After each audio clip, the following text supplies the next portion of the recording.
Motorhead Garage, presented by DragonfireTools.com, industrial workbenches with integrated tool storage.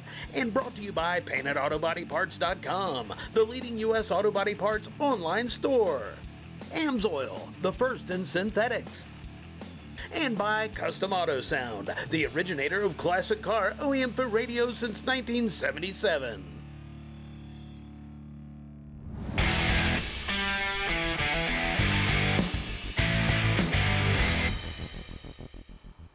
We were rolling along on the way here to the shop, and look what we found, a vehicle broken down.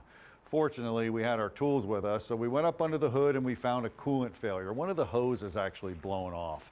Welcome to this AMSOIL Tech Tip. Yeah, it's all about the coolant system. And if we get into the coolant system, we have to look at how it functions. And you can see here, it starts at the bottom there with the water pump. It's going to actually take the fluid up to the water pump, through the block. Once it goes through the block, out of thermostat, and then returns back to the radiator. It's all about that law of thermodynamics, and I have it for you right here. You can actually see it. If I fire it up, I said it starts at the water pump, and then what's happening here is it's coming in through the bottom and out through a thermostat, which we don't have on this motor, so it's allowed to flow here and return to the radiator. I'm taking the heat from the motor, taking it to the outside air, boom, getting rid of it. Once again, that law of thermodynamics. But you're gonna have to have a thermostat.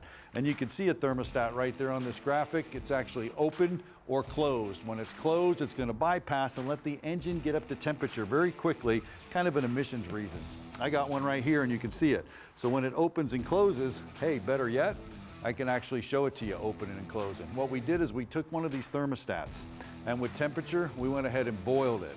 And once we boiled it, we got it above the temperature of where it needed to be open. You see the gap right there? Well, that's actually an open thermostat. So what we do with it? Well, we put it in cold water. And once we put it in that cold water, you can actually see it start to close. And that's pretty cool. Anytime you do any coolant repair, you want to have a thermostat. Now to check the coolant systems, you can do a couple things. Up on the screen, I got a refractometer. You just look through it. You can see the glycol level. You can see if your coolant's good. You can do test strips or you can do a hydrometer. But Len, the deal is there's all collage there of different color coolants. Manufacturers use specific coolant. That's important with the vehicles today. Right, there's not just one or two types of coolant anymore, and the reason for the dye is just to identify their specific type of coolant. But the reasoning behind that is the metals that we're using to build the components, the engine block, the cylinder heads, the radiator, aren't just a couple different types of metal anymore. They're aluminums, they're alloys. There's all different kinds, and we need to be providing protection. Now, AMSOIL has that coolant for multiple engines? That's correct. We've got coolant for all your needs. Just got to look it up, what it fits, and go from there. Now, also, tell me about this. This hose looks pretty good, Len, but if you look inside, man, it's totally rotted out, deteriorated. Right. Here's a water pump right here. The fins are totally missing. That's not going to produce any flow, man. Corrosion, big problem. Right, dissimilar metals, corrosion. It's basically the coolant reacting with the engine block or the heads or the water pump, and that reaction creates corrosion. Metal can actually be stripped away. Len, that's incredible, and that's why it's so important to use AMSOIL coolant. You know, maintenance, maintenance, maintenance. You got it? Whether it's your coolant system or any other system on your vehicle, AMSOIL has you covered. For a comprehensive and simple to use website, just go to AMSOIL.com. A few weeks ago, Shelly Olson nominated her husband Pete to be our PaintedAutoParts.com Motorhead of the Week.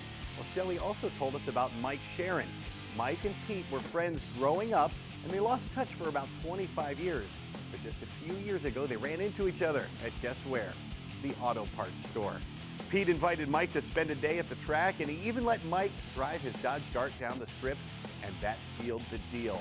Mike bought a '64 Ford Fairlane, and he and Pete worked on it for 5 years. It was certainly worth the wait because in his very first race, Mike won the Open Trophy class twice. Mike's making a name for himself as a driver. He's also made a name for himself with that amazing mustache. So at the beginning of 2024, he named his car Mad Stash. We love it. Mike Sharon, driver of the Mad Stash and our PaintedAutoParts.com Motorhead of the Week. Tell us who should be the next Motorhead of the Week. Just send us a note at motorheadgarage.tv. We hope you like this edition of Motorhead Garage presented by DragonfireTools.com. We want you back next week, so in the meantime, drive safely. We'll see you.